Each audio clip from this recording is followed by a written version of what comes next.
ndax ñu ne ñi ngi sant kon mbokk yi fi teew yëpp di leen maso yi ci jataay bu yàgg bi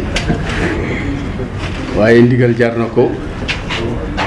Touba jar na ko événement bi ñuy waajalit jar na ko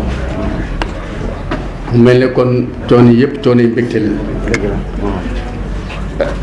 di yëgal rek mbooloo mi mbokki taalibe yi ak ñi nga xam ne moom ñoom lañ seqal liggéey muy autorité yi tàmbale ci